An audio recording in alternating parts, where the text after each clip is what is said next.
The invitation arrived on thick cream paper, gold embossed with a family crest. The Blackwood Family Annual Gathering. It read in elegant script. Beneath it, a handwritten note from my mother. Sarah, please try to dress appropriately this year. I traced my fingers over the embossing, remembering how much these invitations used to mean to me. How I'd spent years trying to prove I belonged at these gatherings, where success was measured in stock portfolios and real estate holdings. Now, at 34, I just felt tired. Tired of the games, the judgments, the constant need to justify my existence to people who'd written me off long ago. My brother Marcus had always been the golden child. Harvard Business School, perfect wife, perfect kids, and now running our father's investment firm. I was the disappointment, the one who'd walked away from a promising position at Goldman Sachs to start my own venture. Throwing away your future, Dad had called it. They didn't know about the late nights, the risks, the careful planning. They didn't know about the offshore accounts or the quiet investments that had turned my initial savings into something beyond their imagination. I'd kept it all hidden, letting them believe what they wanted to believe. I smoothed my blazer and checked my reflection one last time. The woman in the mirror looked nothing like the eager-to-please daughter they remembered. Sharp suit, perfectly styled hair, quiet confidence in her eyes. I slipped a small USB drive into my pocket, my insurance policy for what I knew was coming. The family estate loomed ahead as my car pulled through the iron gates. 3 stories of old money and older judgments. Marcus's Range Rover was already parked out front, along with an assortment of luxury vehicles belonging to various aunts, uncles, and cousins. Sarah. My mother's voice carried across the marble foyer as I stepped inside. She air-kissed my cheek, already frowning at my choice of outfit. We were beginning to wonder if you'd show. Wouldn't miss it, I replied smoothly. The living room was already full. The usual crowd of Blackwoods and their spouses, all engaged in their favorite pastime, comparing successes and subtly undermining each other. Marcus stood by the fireplace, holding court with our cousins. He looked up as I entered, that familiar smirk playing across his face. Little sister, we were just talking about you. I bet you were. I smiled politely, accepting a glass of champagne from a passing server. All good things, I hope. Actually, he said, voice carrying just enough to draw attention. We were discussing your recent situation. The startup? Dad mentioned you've been trying to secure additional funding. And there it was. The trap he'd been waiting to spring. I'd been expecting this, had planned for it, even. Dad shifted uncomfortably in his leather armchair, while Mom suddenly became very interested in adjusting a flower arrangement. Is that true? Aunt Margaret peered at me over her glasses. Sarah, dear, there's no shame in admitting when it's time to come home. The family business always has room for. She's broke, Marcus cut in, unable to contain himself. Aren't you, Sarah? That's why you've been avoiding the country club, turning down charity gala invitations. Dad says you even sold your condo. The room fell silent, all eyes turning to me. This was his moment, the one he'd been orchestrating for months. Marcus, the responsible one, finally proving what a liability his wild sister had become. Poor thing, he continued, voice dripping with fake sympathy. She's lost everything. But don't worry, sis. I'm sure we can find you something entry-level at the firm. Maybe in HR? I took a slow sip of champagne, letting the moment stretch. Years ago, this would have destroyed me. Now it just felt small. Actually, I said quietly, I've been meaning to share some news. I pulled out my phone and connected it to the ancient projector Dad insisted on keeping in the living room. Since we're all here. Marcus's smirk faltered slightly as the projection flickered to life on the wall. What are you doing? Showing you my situation, I replied calmly. The first page of my offshore account statement appeared, numbers clear and impossible to misinterpret. $50 million in liquid assets, and that was just the beginning. The silence in the room shifted from smug to stunned. I could hear someone's champagne glass shatter in the background. That's not possible, Marcus stammered. Your company, the funding, failed. I finished for him. That's what you wanted everyone to believe, isn't it? What you've been telling the family. Interesting theory. Wrong, but interesting. I clicked to the next slide. Company valuations, property holdings, investment portfolios. 5 years of careful growth and strategic planning laid bare. You see, while you were all writing me off as the family failure, I was building something real. And unlike the family firm, which lost 30% of its value last quarter. Yes, Marcus, I saw the reports. My ventures have been quietly thriving. Dad stood up so quickly, his newspaper fell to the floor. Sarah, what are you saying? I'm saying, I met his eyes steadily, that your children took very different paths. One followed the rules, played it safe, relied on the family name. The other built an empire from scratch. And now I'm worth more than the entire family business combined. Marcus lunged for the projector, but I was faster. I switched to the final slide, a pending acquisition offer for his precious firm. His face went from red to white as he read the company name at the bottom of the letter. My company name. You, he choked out. This is some kind of trick. No trick, I said softly. Just good business. Isn't that what you always taught us, Dad? Buy low, sell high, and never let emotions cloud your judgment. The room erupted in chaos. Aunt Margaret was fanning herself with a magazine. Uncle George was frantically typing on his phone, probably checking stock prices.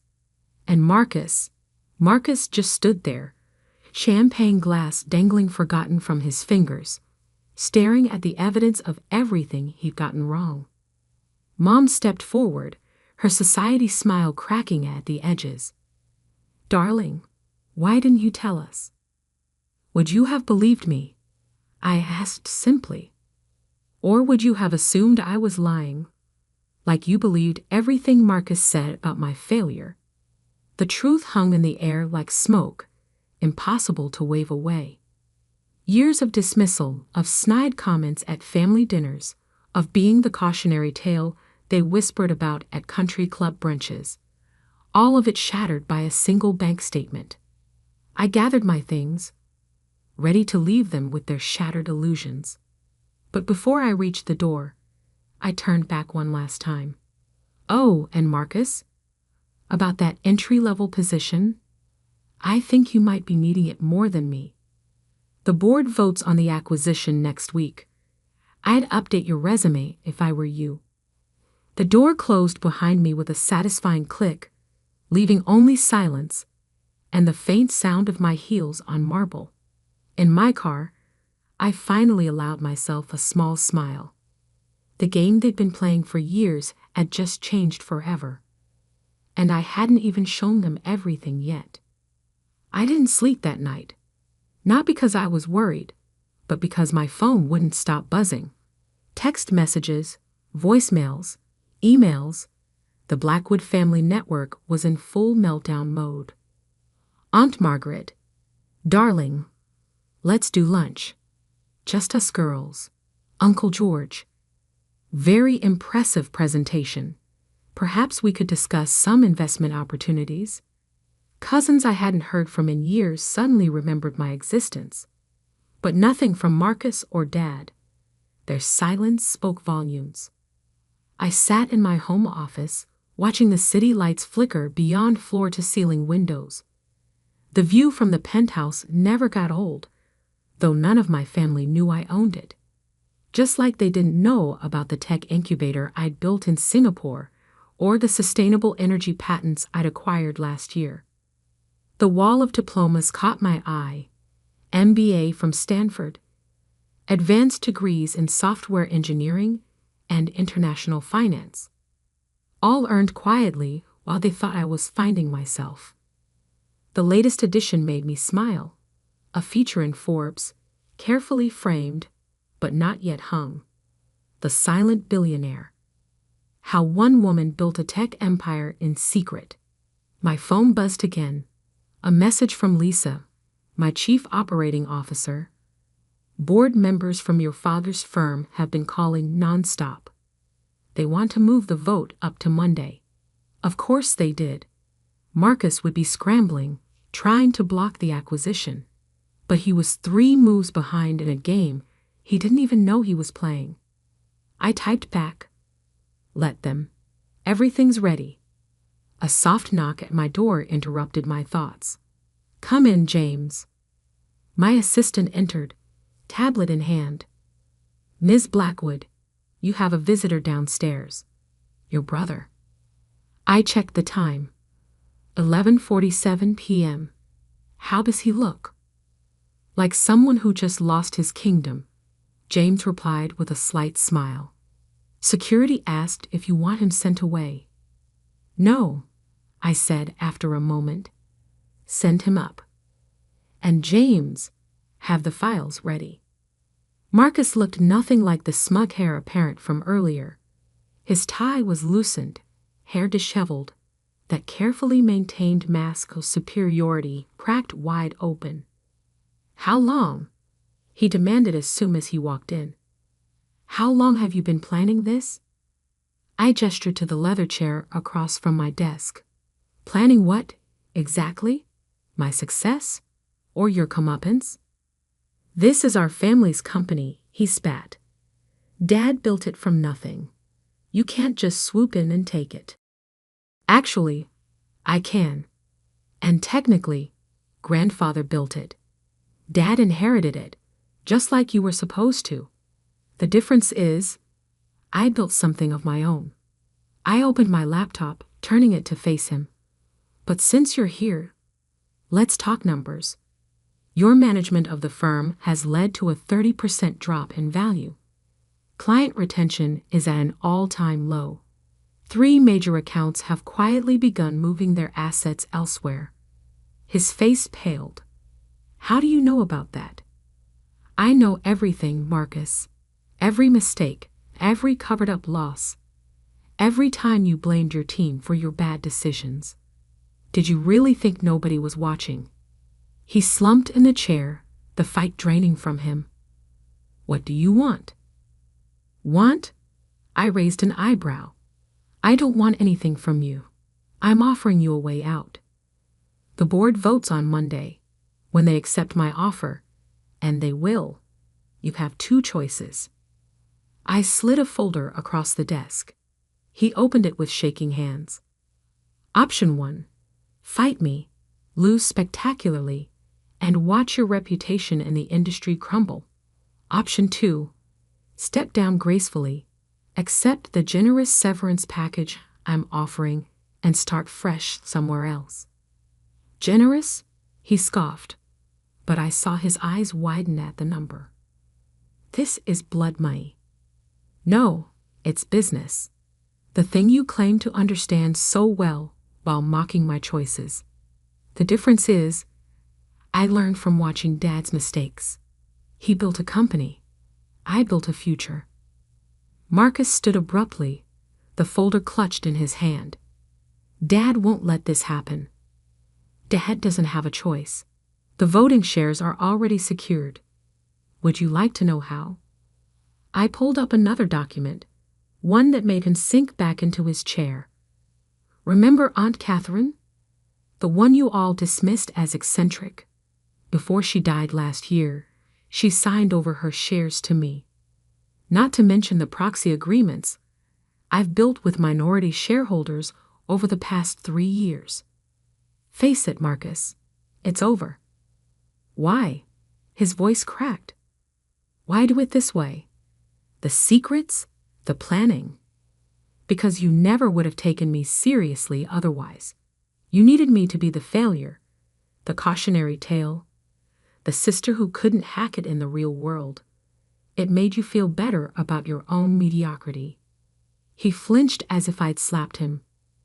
The board meeting is at 9 a.m. Monday, I continued calmly. Your decision deadline is Sunday at midnight.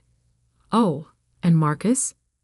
The next time you want to spread rumors about someone's financial status, make sure they don't own the bank you're borrowing from. After he left, I poured myself a glass of the scotch Dad had always said was wasted on women. The same scotch I now owned a controlling interest in, through a subsidiary that had quietly acquired the distillery last spring. James appeared with a fresh stack of reports. Your father's been trying to reach the board members. No one's taking his calls. And the offshore accounts, untraceable, as designed. The shell companies are locked down. Even with their best lawyers, they'd never find the connection. I nodded, scanning the latest projections. Marcus would take the deal. His ego was big, but his survival instinct was bigger. Dad would fight longer, holding onto the myth of his legacy. But in the end, it wouldn't matter. My phone buzzed one last time. A message from Mom. Dinner tomorrow? Just us? I smiled faintly. 20 years of missed dinners, of disapproving looks and backhanded compliments. Now suddenly she had time. Sorry, I typed back. Board prep all weekend.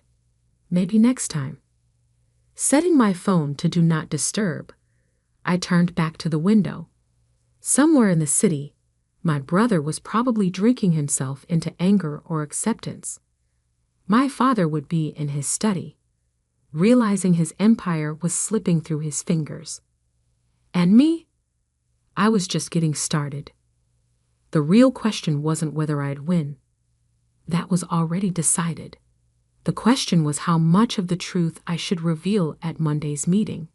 After all, the offshore accounts were just the beginning. Marcus had no idea about the tech patents, the Asian markets, the renewable energy contracts. He didn't know about the team of brilliant minds I'd assembled while he was busy playing golf with Dad's old friends. A notification popped up on my screen. Another major shareholder pledging their support. The numbers were already well past what we needed, but each new signature felt like vindication. I opened my safe and pulled out one last document, the original business plan I'd written 5 years ago, complete with today's date circled in red. Everything had happened exactly as I'd mapped out, down to Marcus's late-night visit. Some would call it revenge.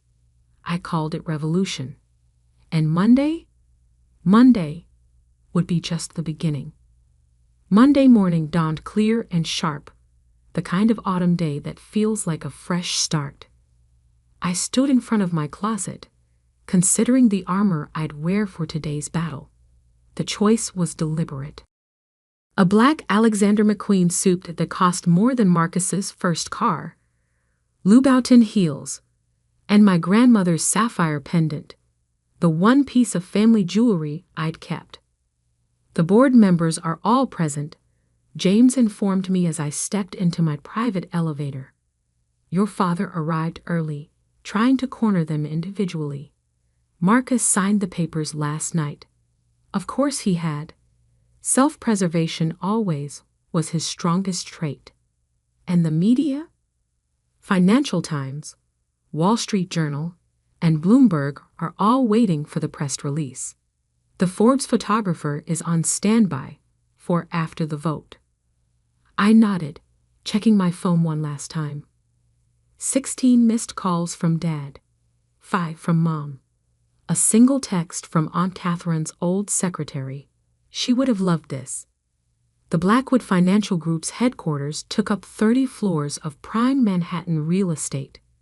I'd worked here briefly after college, back when Dad still thought he could mold me into his image of success.